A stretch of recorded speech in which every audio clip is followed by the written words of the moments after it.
Imagina despertar en una fría mañana de junio de 1982 en las Islas Malvinas, caminar hasta un hangar militar británico y encontrar algo completamente inesperado. Aeronaves argentinas capturadas, aún con las marcas de la Fuerza Aérea Argentina, siendo cuidadosamente examinadas por ingenieros británicos. Esta escena, que parece sacada de una película de espionaje, fue absolutamente real y representa apenas la punta del iceberg de una historia fascinante que pocos conocen sobre los trofeos de guerra que cambiaron para siempre la aviación militar británica y revelaron secretos tecnológicos cruciales durante la Guerra Fría. La Guerra de las Malvinas, librada entre abril y junio de 1982, dejó atrás mucho más que recuerdos dolorosos y lecciones estratégicas. Cuando las fuerzas argentinas se rindieron el 14 de junio de aquel año, abandonaron en las islas un verdadero tesoro militar: helicópteros, aviones, armas, municiones y equipos que caerían en manos de los británicos. Pero aquí está el primer gran gancho de esta historia. Lo que Gran Bretaña hizo con estos equipos no fue simplemente descartarlos o exhibirlos en museos. No, los británicos hicieron algo mucho más interesante y estratégicamente valioso. Cuando las tropas británicas avanzaron sobre las posiciones argentinas, encontraron varios de estos helicópteros en condiciones variadas. Algunos estaban dañados, otros prácticamente intactos. Lo más fascinante es que los británicos no solo capturaron estos helicópteros, sino que los llevaron de vuelta al Reino Unido para análisis detallado. Y aquí está algo que va a sorprenderte.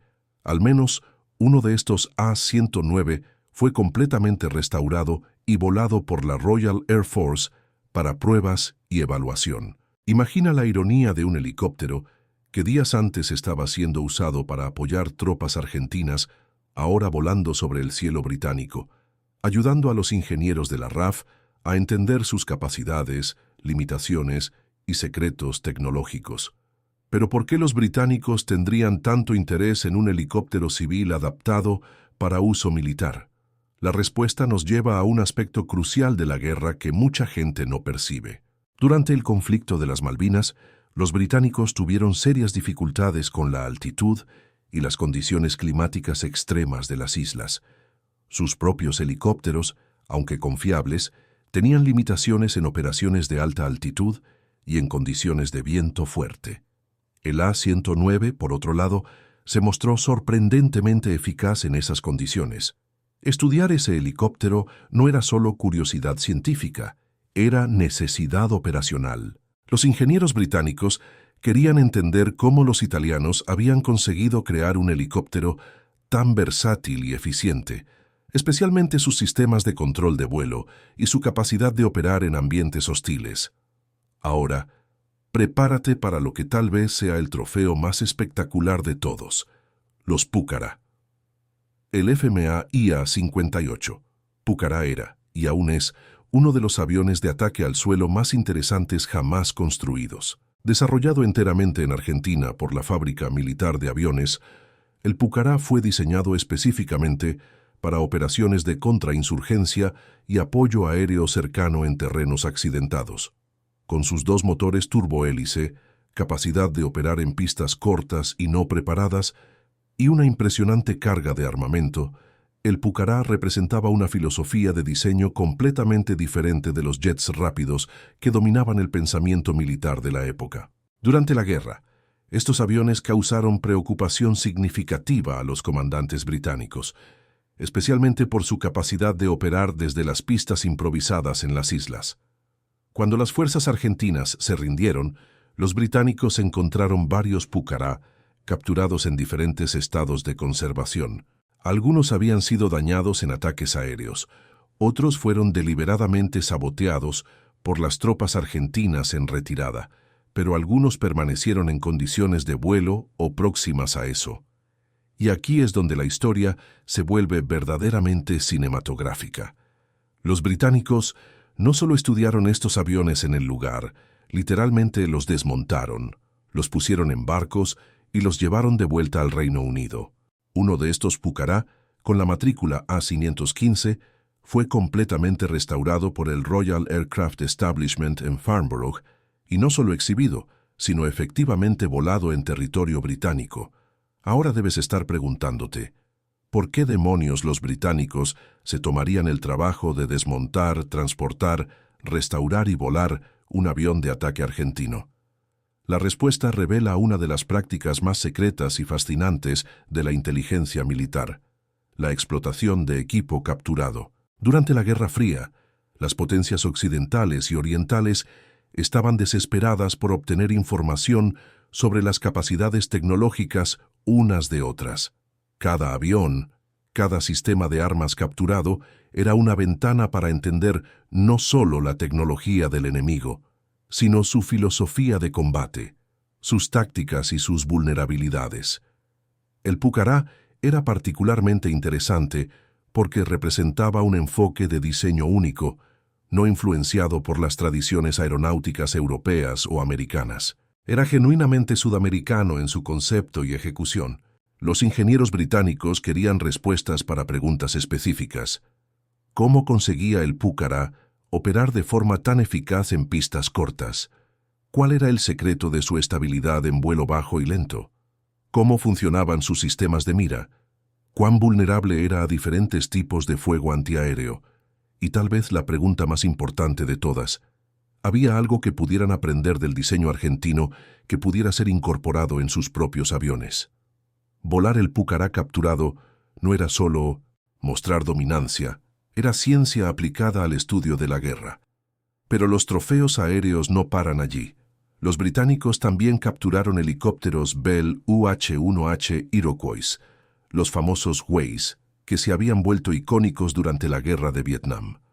Argentina operaba una flota considerable de estos helicópteros de transporte y varios fueron abandonados en las islas durante la rendición. Aunque los británicos ya conocían bien el Huey, estudiar las versiones argentinas reveló modificaciones interesantes que los mecánicos e ingenieros argentinos habían hecho para adaptarlos a las condiciones de las Malvinas. Estas modificaciones incluían alteraciones en los sistemas de calefacción, mejoras en la protección contra corrosión causada por el aire salado y adaptaciones en los sistemas de combustible para operar en temperaturas extremadamente bajas. Aquí está otro aspecto fascinante que la mayoría de las personas desconoce. Los británicos no solo capturaron las aeronaves, sino también sus armamentos, sistemas de comunicación, equipos de navegación e incluso los manuales técnicos dejados atrás. Esto creó una oportunidad única para entender no solo el hardware, sino también cómo los argentinos entrenaban a sus tripulaciones, cómo organizaban sus operaciones y cómo planeaban usar estos equipos en combate. Era inteligencia militar en su forma más pura y valiosa. Los misiles y sistemas de armas capturados también cuentan una historia extraordinaria. Argentina había adquirido misiles aire-aire y aire-superficie de varias fuentes, incluyendo los temidos misiles Exocet franceses que hundieron el HMS Sheffield.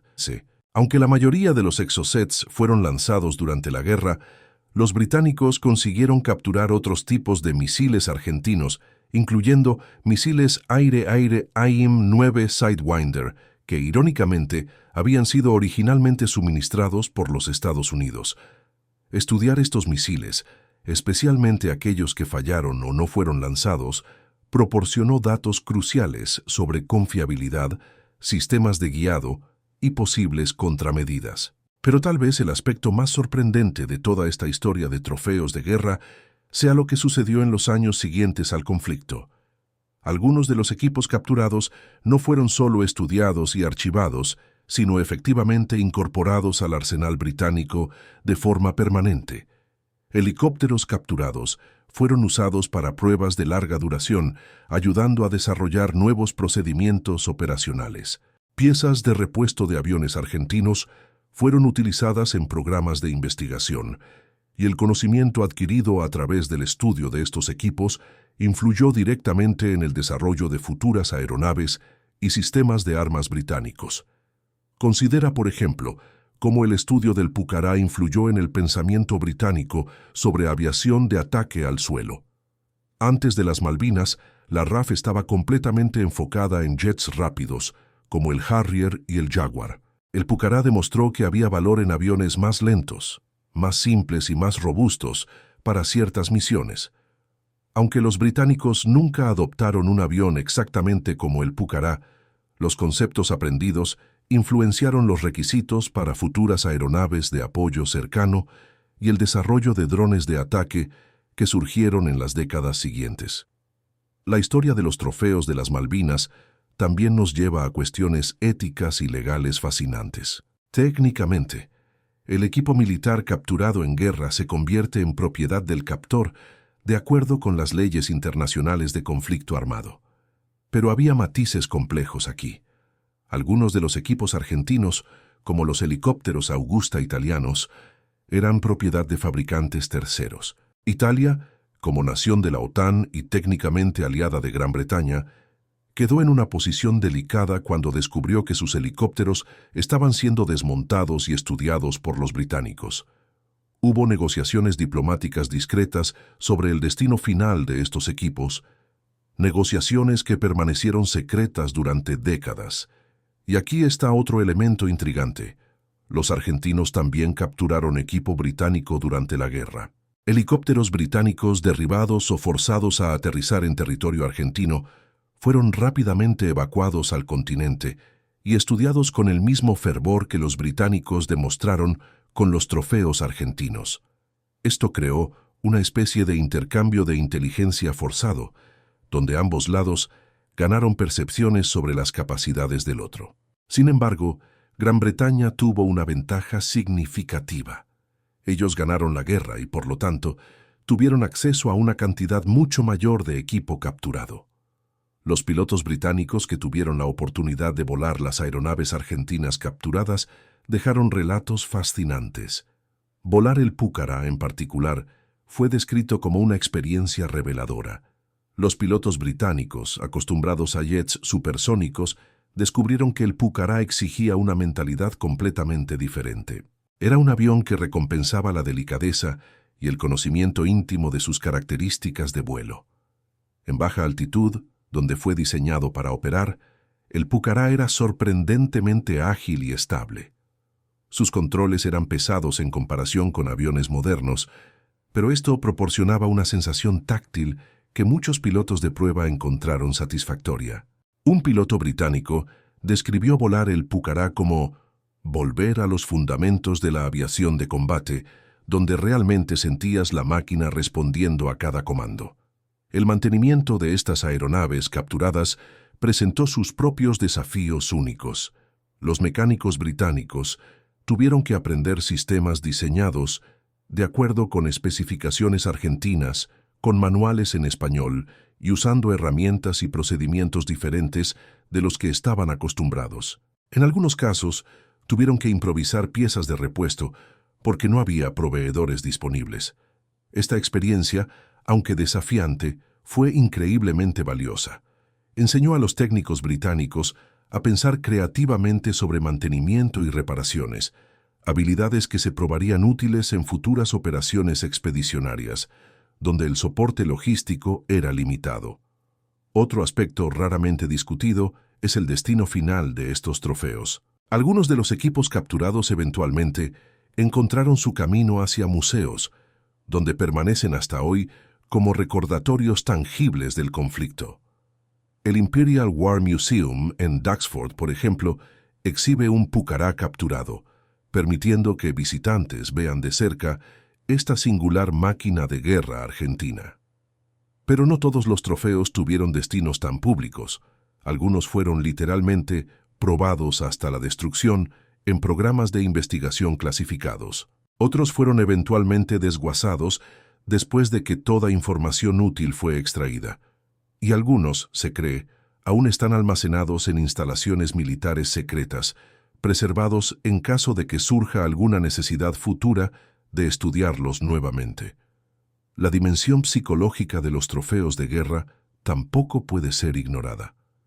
Para los militares británicos, exhibir y operar equipo argentino capturado era una forma de demostración de victoria. Era un mensaje tanto para sus propias tropas como para potenciales adversarios. No solo vencimos, sino que dominamos tan completamente que ahora usamos sus propias armas. Había un elemento de propaganda en eso, claro, pero también había un propósito práctico. Mostrar que podían operar equipo capturado demostraba flexibilidad táctica y superioridad técnica. Para Argentina, ver sus aeronaves en manos británicas fue un recordatorio doloroso de la derrota. Fotografías de Pucará y helicópteros argentinos con marcas británicas circularon por la prensa internacional, cada imagen una herida en la psique nacional argentina.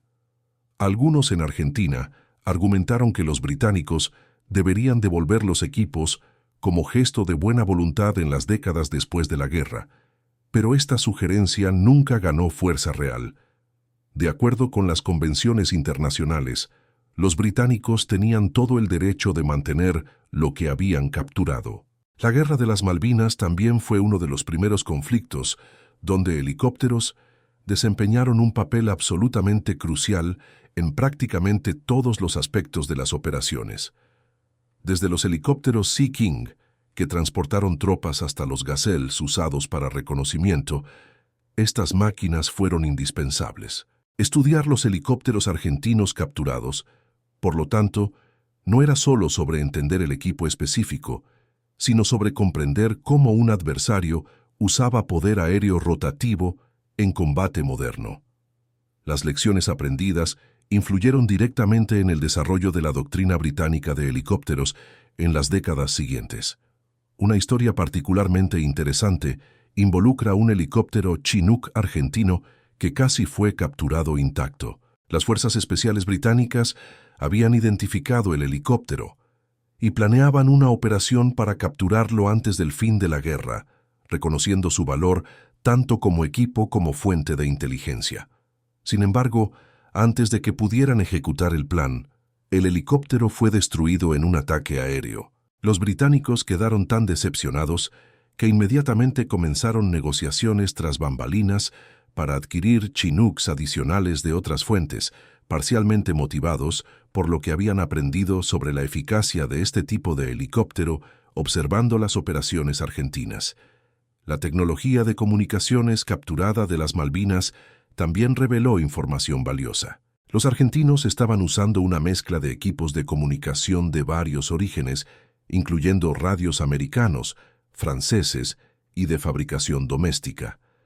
Estudiar estos sistemas permitió a los británicos entender mejor las vulnerabilidades en las comunicaciones argentinas y desarrollar técnicas de guerra electrónica más eficaces. Algunos de los equipos de cifrado capturados proporcionaron percepciones sobre cómo Argentina protegía sus comunicaciones militares, información que fue discretamente compartida con otros miembros de la OTAN. Es importante notar que la práctica de capturar y estudiar equipo enemigo no fue ni remotamente única a las Malvinas. Durante la Segunda Guerra Mundial, tanto los aliados como el Eje dedicaron recursos enormes para capturar y probar aviones enemigos. Durante la Guerra Fría, programas secretos como el proyecto Have Donut vieron a los Estados Unidos operando MiGs soviéticos capturados. Lo que hizo especiales a los trofeos de las Malvinas fue el timing.